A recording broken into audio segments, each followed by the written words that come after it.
Welcome to Stories of Impact. I'm your host, Tavia Gilbert, and along with journalist Richard Sergey, every first and third Tuesday of the month, we share conversations about the art and science of human flourishing. Today, we bring you the second in our 2-episode series focusing on forgiveness and on the groundbreaking research project studying the effectiveness of Dr. Everett Worthington's Reach Forgiveness workbook. We've learned that forgiveness has an impact not only on the lives of individuals, but on whole communities. As Dr. Worthington put it in part 1 of our series, forgiveness actually furthers the likelihood of world peace. Last week, we heard the deeply personal accounts from Dr. Worthington, Dr. Lyudmila Shtanko, and Dr. Sergey Timchenko about the role of forgiveness in their lives.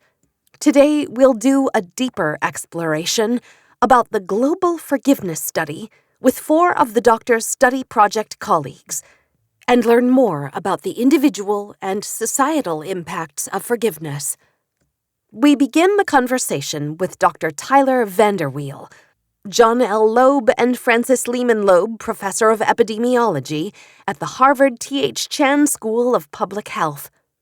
Dr. VanderWeele is also the director of the Human Flourishing Program at Harvard University and served as the Reach Forgiveness Study research director, taking responsibility for the details of the study's research design and its statistical analysis. Here's Dr. VanderWeele with a quick reminder about how Reach breaks down the steps to achieving forgiveness. The intervention that we were testing in this study was based on Dr. Worthington's REACH model, where each letter of REACH stands for a different part of the process. R, recall the hurt; E, empathize with the offender; A, the altruistic offer, gift of forgiveness; C, commit to forgive; and then H, hold on to the forgiveness during times where those difficult emotions return. And there have been many studies of Reach Forgiveness showing that in a number of different contexts and settings it is effective at bringing about forgiveness. But most of those approaches have required numerous sessions with a trained therapist or counselor. What we were trying to do with this intervention and with this study is to examine whether trying to distill those principles into a simple self-directed workbook that one could go through in a few hours would likewise have similar effects. The advantage of a workbook is that it can be widely and freely disseminated, and so its potential to promote forgiveness at communal, national, even international scales is truly profound. In order to get the best possible information about REACH's effectiveness, the study was conducted as a randomized trial. What does that mean? A randomized trial really is the gold standard for establishing causation in the biomedical and social sciences by randomizing patients to either receive an intervention or not, or in this case, to receive an intervention immediately or after some delay. And it's the sort of design that's used to examine the efficacy of cancer treatments, various pharmacological medications, vaccines, and so on. And so we used this gold standard study design to look at the effects of this forgiveness intervention. We really wanted to look at the potential cross-cultural applicability. We had about 4,400 participants total across these various sites. So this is generally considered a very large randomized trial. And some of the motivation for that was really trying to more definitively establish the evidence. But some of the motivation was, again, we wanted to look at whether this was going to be efficacious across different cultures. And if that was so, are the effects larger in some places than others? There had been prior randomized trials of forgiveness interventions. So what made this one stand out? Other studies had looked at mental health outcomes for therapist-driven forgiveness interventions, but this was the first to look at mental health outcomes for a workbook intervention, and then the first to cover so many cultures. So it had a number of important strengths in terms of advancing the science of forgiveness and trying to more definitively establish effects on forgiveness and on mental health. There's no guarantee that an intervention will work similarly in a new setting. But one of the advantages of looking at multiple countries is having a greater confidence that the effectiveness isn't dependent, as best we can tell, on the setting. What seems to be the case from this study, what seems relatively clear, is that if we were to widely disseminate these forgiveness workbooks, then on average, forgiveness would improve, as would symptoms of anxiety and depression and self-reports of well-being. The principal investigator of the study, Dr. Yee Ho, honorary research fellow at the Chinese University of Hong Kong, was also intrigued about what could be discovered in a forgiveness study across multiple countries and cultures. She shares why each site location was chosen. We have 5 different sites: Hong Kong, Colombia, Indonesia, South Africa, and also 2 different sites in Ukraine. In all these cultures or societies, we have been going through different kind of continuous conflict with different maybe religious groups, different political groups, etc. I think that it's important for us to understand how people actually respond to conflict, no matter it's individual, interpersonal, or societal levels. Dr. VanderWeele adds, the enrollment criteria for participation in the study was simply that someone was struggling with some sort of interpersonal offense. It didn't necessarily have to arise from the conflict present in these various countries. At each site, the participants in the study were randomized to either receive the forgiveness workbook immediately or to receive it after some delay. This is sometimes called a waitlist randomized trial, because everyone does get the intervention eventually. Everyone does receive the workbook eventually, but we're able to look at whether receiving it immediately helps with these outcomes 2 weeks later before the second group receives it. Dr. Ho shares why Hong Kong was chosen as a site for the study and what participants from that Chinese region reported from their experience. Hong Kong, after the social movement, I think there is a great need for forgiveness. It's a process. It's a journey. So I think we're starting to rebuild trust and relationships with different groups. Yeah, because that definitely affecting our interpersonal relationships, even though it's like a societal context of the conflict was happening in Hong Kong exactly 3 years ago when we start our study. The effect of the conflict is much more overwhelming than we have imagined. One of the exercises is empathy. So how we empathize the transgressors for what they have done. So we have more understanding and trying to take their perspective. And I got feedback from some participants after they have completed the study. They came to me and say thank you. They said they really need of this type of intervention, helping them to save their relationships and also rebuild trust in their relationships. So I believe not only speak from the data, but also from real individuals telling me that the workbook has the powers, helping them to change their relationships and also their lives. I believe that is a great need for people who have been hurt by the others, really needs the workbook or forgiveness to help them to bounce back, to maintain their life with better well-being and also better relationships.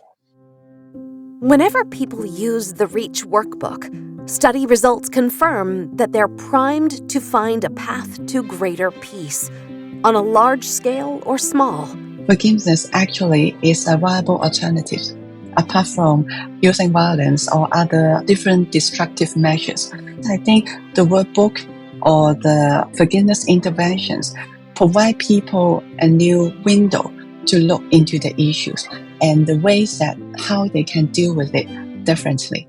I guess is that we are kind of like planting the seeds that telling people or showing people that forgiveness actually is one of viable ways they can use or consider in forgiving other people.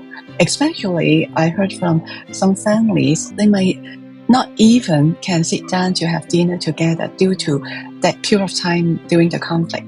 So, but forgiveness actually gives us another viewpoints that we are still family. No matter what, we can discuss, we can talk about it. We still can hold different views, it's fine. But the relationships, we can still find something good in the other person. Attorney Andrea Ortega Bechara was the site director for the study in Colombia at Universidad del Sinu, applying her education and expertise in philosophy, organizational and social psychology, and positive applied psychology to her leadership in the forgiveness study. I'm particularly interested in the possibilities of forgiveness to facilitate peace in my country, which has been struggling for over half a century to move past a internal armed conflict. Colombia, I think, was chosen for multiple reasons, not only because it's a country that's been struggling for peace for over half a century, but because it's a country that has also showed that it's been working on forgiveness at a research, science level, high level. This might be the most cost effective, ambitious, and impactful forgiveness project that has ever taken place. We implemented it with two different populations. One was with war survivors, which is the vulnerable population that I think needs it most because they have high degree of post-traumatic stress disorder, according to our studies. But I also wanted to implement it with college students to make sure that we have different populations that could benefit. What really got to me was to see how approachable it was by different populations from different backgrounds. So, for example, war survivors whose education level is very low, they haven't attended high school, over 99% of them, they were able to relate to all of the exercises in the same way as professors at a university that also took the intervention. So it's a method that's been designed and thought for all backgrounds, and people were able to relate to it very easily. And everyone in the study that we interviewed manifested that it had an impact. So that's what actually surprised me the most, to see how much it applies to everyone. The South African research site was directed by Dr. Shaun Joynt, affiliated with South African Theological Seminary and a research associate with University of the Free State. He says the forgiveness study was uniquely suited for his country. Forgiveness is important for South Africa because of our history. It's a known factor around the world that the term apartheid, or apartheid in Afrikaans, has its roots here. And so there was a lot of animosity between different people groups. So maybe if we track it back a little bit, we could say there was an animosity between the early settlers and the indigenous people. Then there was animosity between the Boers, the Afrikaners, and the English. Then there was animosity between the Boers and the local African folk. So it's interesting to see how there'd always been conflict and disruption and disharmony between the different people groups. And that's why forgiveness is very important, because how will we, as 11 people groups with 11 official languages, coexist peacefully if we do not extend forgiveness to one another? There were some folk who really felt liberated by the fact of someone has heard me, I have a tool that I can use, and I don't have to live with this bitterness within me anymore. I think for others, it was huge to find a tool that could set them free. Because the challenge with unforgiveness is it imprisons you. It doesn't imprison the person that's hurt you. That's on the individual level. Now we also have to ask ourselves the question, particularly in the South African context, multicultural, multiracial. So what if that hurt is someone else from another culture, from another race? So it works on two levels, that I am working as an individual on forgiving or receiving forgiveness. But then also, if it's another people group, it helps South Africa move forward as a nation in trying to reduce the racial tensions and conflict we've had. Dr. VanderWeele recognizes the possibility of a positive feedback loop of individual forgiveness and societal forgiveness. I do think interpersonal forgiveness can help prompt more communal forms of forgiveness, but works in the reverse direction as well. As the society moves towards communal forms of forgiveness, that might indeed also help facilitate interpersonal forgiveness as well. Dr. Joynt agrees in the relationship between individual forgiveness of loved ones and communities forgiving societal wounds. Forgiveness is very important in the world we're living in. We live in a world where we have to get along with one another. We also know that forgiveness has different healing properties. For example, we know it has mental health attributes. We know it has physical health attributes. We know it has sociological in the sense of social cohesion. So there are many positives for forgiveness. We're talking about the individual level, freedom to the individual, not being in disharmony with him or herself, in peaceful coexistence with yourself. In other words, you are able to live at peace, forgiving yourself. What happens is, if we don't forgive, the cycle of retribution and vengeance continues. All that happens is we become a planet filled with the people with one eye and one hand, because we're continually having to take out the eye of the other person or chop off their hand for the injustice they've done to us. And we don't want to be a world of people with one eye and one hand. We want to be a world that we can see with both eyes, hear with our ears, use our hands together to build a good society. Dr. Worthington described last week the difference between decisional and emotional forgiveness, and Bechara underscores the importance of both kinds of forgiveness to break the cycles of violence in her country as well. Forgiveness from science can be defined as a process that has cognitive steps and also emotional. So at the cognitive level, it's more about a decision to forgive that is going to have more of a societal impact, which means that you make a decision that you're not going to retaliate, you're not going to take vengeance, and about your actions, how you're going to act in the future towards the person that offended you. And in that sense, that's the most important part of the puzzle for a country like Colombia and all the countries that are going through internal armed conflict. This self-regulation aspect of forgiveness, that is what brings societal flourishing, because it's what's going to set the foundation for sustainable peace. If you're able to self-regulate when something hurts you and you're not going to use violence to resolve conflict. And then the other process of forgiveness is gaining emotional peace. It's internal. It's not about a decision about how you're going to act in the future, but it's a process of letting go of all the emotional baggage that clutters your life, basically. So you carry on resentment, you carry on bitterness, hatred, rage, and all these negative feelings are impacting not only your mental health, but there's also research now showing that it impacts your physical health as well. So forgiveness is this double process about how you're going to act in the future that is going to set the foundations for sustainable peace. Dr. Joynt understands how difficult a process forgiveness can be. He's experienced his own challenges with forgiving harms and hurts. Forgiveness is a lot of hard work. It's hard work when you think of it for myself, self-forgiveness.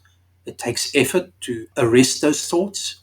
It's hard work when it's interpersonal forgiveness, to say forgive you or someone else who may have hurt me. Often people, when someone has hurt me, and I use the term, you're playing the tape, the recording. So I've seen it in my own life. There's some situation that I feel unhappy about. I felt out of control. I felt maybe someone's hurt me. And without realizing it, I will find myself role-playing in my mind a situation and how I would have responded to them. And then when that happens, I have to ask myself the question, why am I doing this? What is happening here? And so there's this loss of control, the sense of disharmony, not being at peace. And when we choose to forgive, what happens is we letting go of that thing and we're saying, I'm stopping the recording. I'm stopping the negative rumination thoughts that keep on coming back. I'm choosing to no longer feel what I am feeling. And that takes time. It takes time. I choose to try and see the situation from the other person's perspective without giving a justification that what they did was right or wrong, but more a sense of, if I was in their shoes, how would I appreciate or experience the situation? Because it doesn't necessarily come naturally to stop the recording, see the situation from another person's perspective, and fully release negative feelings, we need resources like the REACH workbook, says Dr. VanderWeele. Many people struggle with forgiveness. It's often not easy to bring about, and one often has the experience of thinking one has forgiven, but then having feelings of anger subsequently return. But because it's hard to bring about, we need tools and approaches to help people to forgive who want to forgive and are struggling to do so. As we learned in our previous forgiveness episodes, forgiveness doesn't necessitate reconciliation, nor does it remove justice from the equation. Here's Dr. Ho. Some people ask us, so if we forgive, does that mean we have to reconcile with the other person? Forgiveness does not include reconciliations because people have some barriers. When they think about forgiveness, they think they have to reconcile with the other person quickly, but actually it's not, because even forgiveness, it takes time, it's a process. So if people can need to reconcile or reconciliation later on, that will be great, but that is not a condition. So we want to tell people that you can learn to forgive. Yeah, you don't have to worry about whether you need to reconcile with them right after forgiveness, but that will be great if you feel you're ready, or the other person is also ready to reconcile.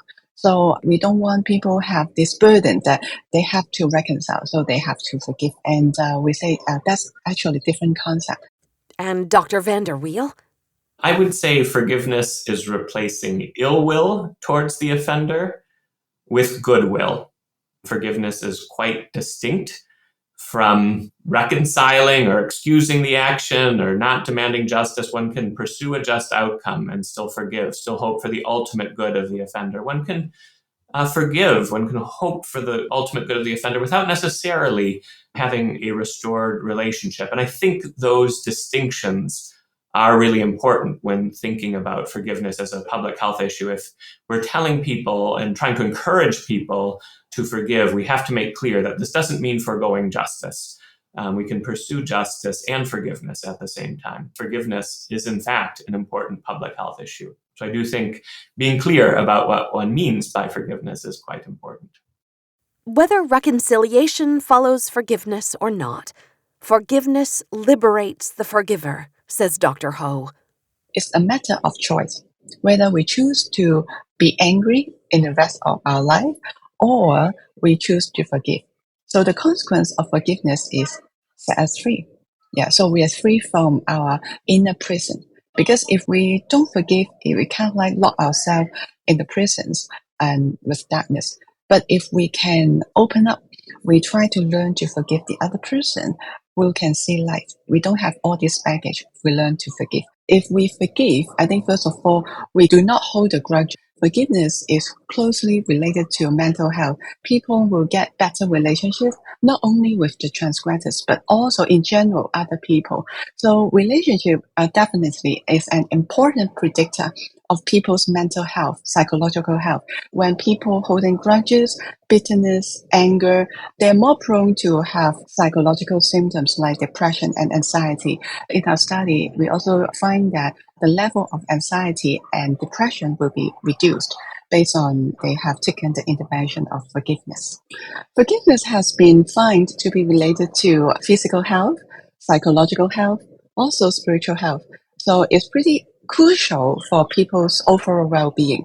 So I think no matter scientifically or in practice, it's important for people's mental health. Of course, it also relates to people's relationships, especially in intimate relationships. We see a lot of study also show that it actually relates to better relationship with other people. So if we have better relationship, we will feel happier. And also in general speaking, we will have a better mental health as well. Dr. VanderWeele affirms that the study results proved not only reaches effectiveness, but the benefits that result. What we can say definitively from the randomized trial is that access to the workbook improved forgiveness and reduced depressive and anxiety symptoms, as well as improved well-being 2 weeks later. Bechara adds that the study showed the greatest benefit, a state of overall wellness that goes beyond even the diminished negative symptoms of ill health. The exact outcomes that we have right now is that they reduced anxiety, reduced depression, promoted forgiveness, that is to say, that levels of forgiveness increased. And most importantly, different variables regarding flourishing were also increased, like the flourishing of the people also improved. Dr. Joynt and Dr. VanderWeele also refer to the flourishing that forgiveness can inspire. Forgiveness helps people flourish, and flourishing people forgive. What gives me hope as far as forgiveness research is concerned is if the research can lead to a better understanding, the better understanding can lead to better practice, and better practice can lead to better societies living in harmony and flourishing. What I think this randomized trial showed is that forgiveness can be an effective pathway to promote flourishing. As human persons, we are created for and called to love others. And I think forgiveness is an important aspect of that love. We inevitably all make mistakes and unfortunately do harm to one another. And I think we need a path back towards good relationships, towards loving relationships. And I think forgiveness really is central to that. Forgiveness is part of what it means to flourish. Dr. Ho and Bechara also link forgiveness to human flourishing. Even though each of the researchers, including Ukrainian doctors Shtenko and Timchenko, as well as Dr. Worthington, have experienced profound trauma and heartache, and even though each of the research sites has a history of great societal conflict, the researchers recognize that those challenges present opportunities for growth and deeper wisdom. No one would wish for the losses any of these leaders have experienced, but those losses show that when we experience traumatic suffering and harm, we can still choose how we respond. We can still choose to forgive in time. And meanwhile, to embody the ability of humans to do good for themselves and for others, even in the most desperate circumstances. If we want to flourish, I think sometimes we have to go through some unpleasant or a little bit difficult challenges in our life. And we are not living in an isolated island. We have to connect, relate to other people. Sometimes this experience may not be always positive. Sometimes can be negative or can be hurtful. So how do we deal with that? I think it's a process of learning and growing. If we can find a better way to forgive, we can deal with the situation and we still maintain better psychological health that will have better capacity for growing and also drive and flourish. So that is my idea that forgiveness is important in terms of we always need to relate to each other for flourishing life. We're also looking at hope and how hope is stimulated via forgiveness, or if it's the other way around. But in any case, what we notice always is that all these flourishing outcomes, and when I say flourishing outcomes, I mean variables such as social relationships that are good, that you're high on social relationships, or that you are high on virtues such as hope, such as gratitude, such as forgiveness, wisdom, post-traumatic growth. So all these flourishing aspects. So there's these two definitions of happiness. One is hedonic, which is based on positive feelings and just feeling good about yourself and enjoying life. And it's a very sensible, sensual type of experience, which is eating, having fun, and having positive emotions. But then there's this other aspect of well-being, which positive psychology really focuses on, which is eudaimonic well-being, which comes from Aristotle, which basically means that you're not only feeling good, but that you are doing good to the world and to the other people around you, and that you're working on yourself to develop character strengths that are going to make you a person that contributes positively to the development of their community, their society, and the world at large.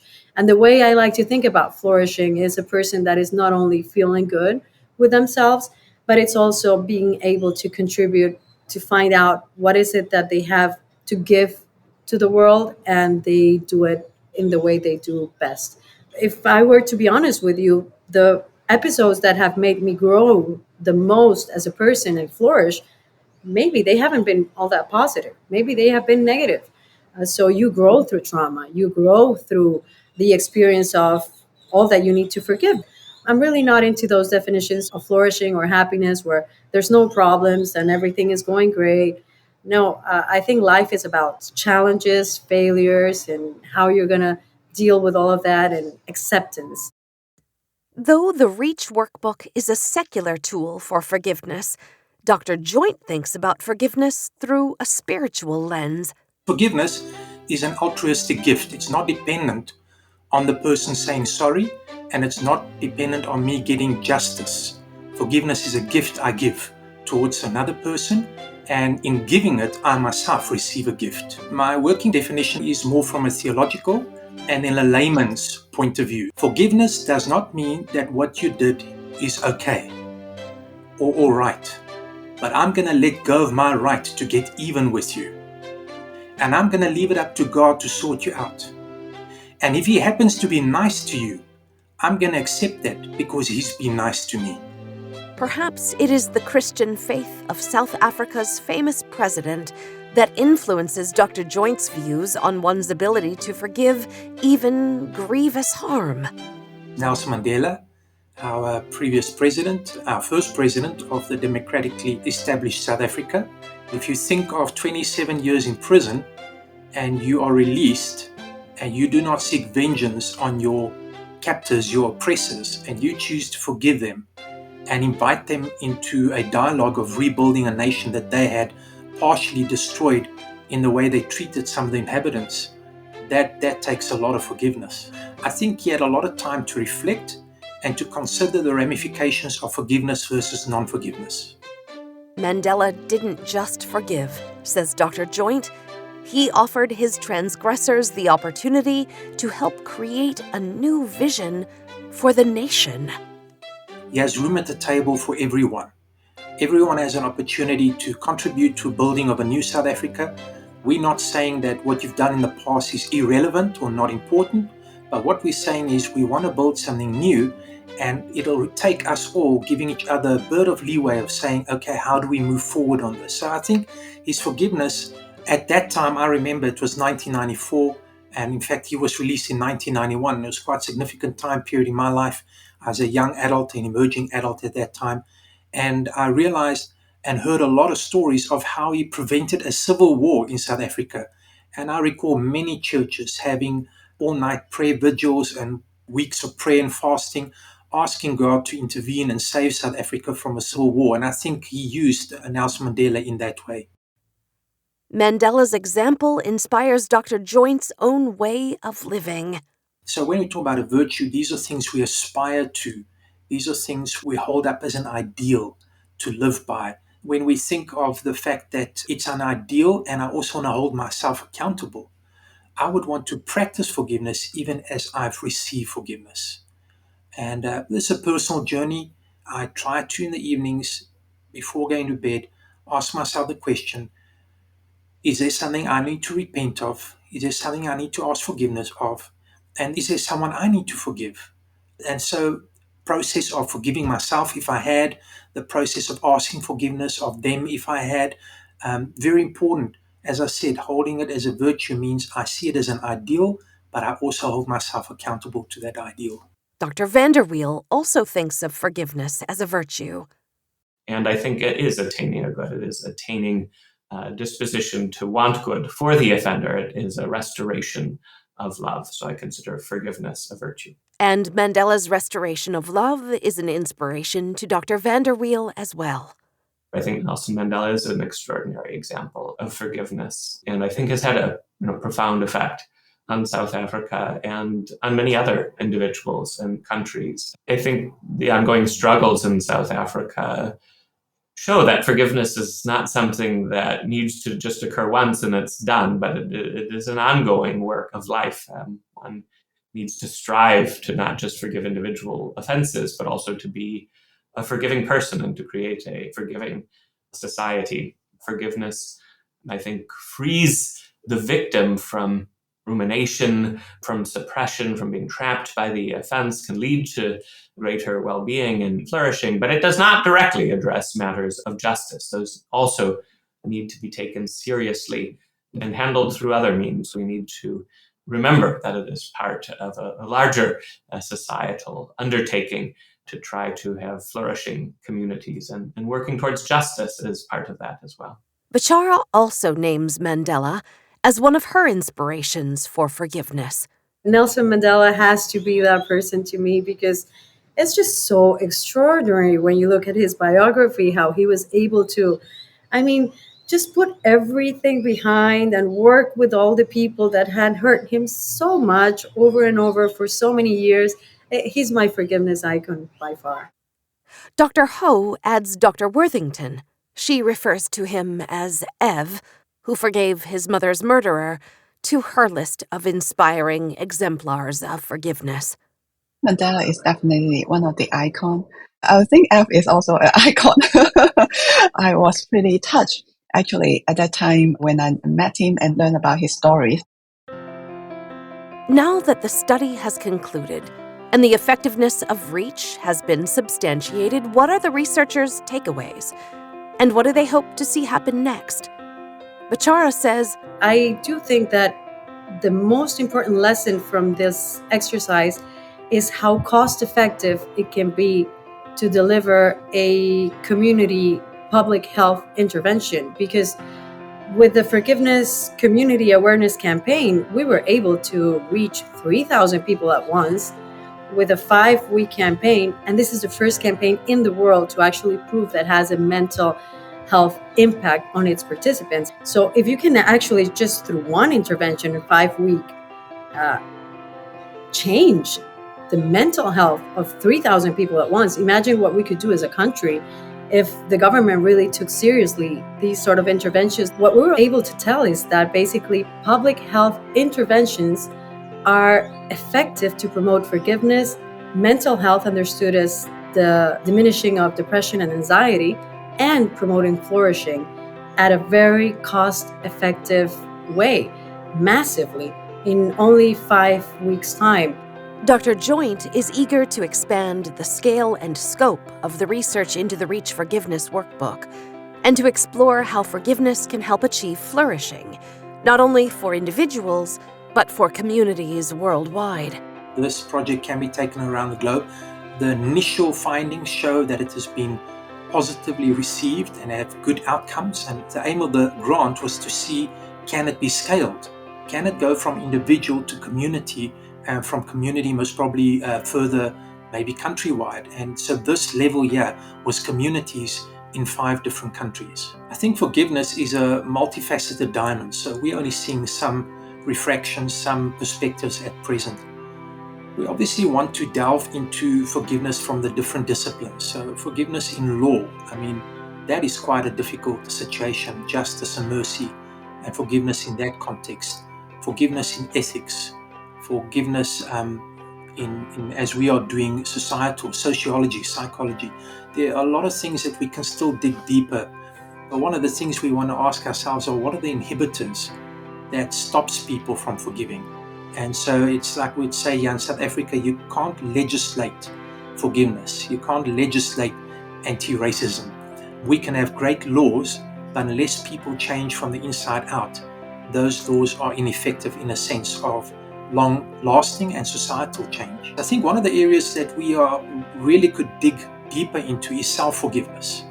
That's an area that's needing some more attention. So we're talking about, if we look at South Africa, between the colonizers and the indigenous people, if we're looking at Rwanda, between the Hutus and the Tutsis, if we're looking at Armenian genocide, we're looking at different cultural groups and nations that have to work at forgiving one another for past harm.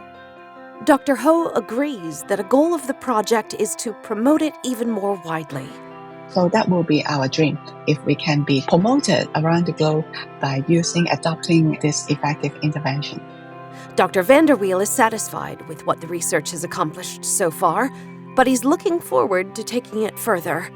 I think some of the big questions that future research really needs to tackle are the persistence of these effects.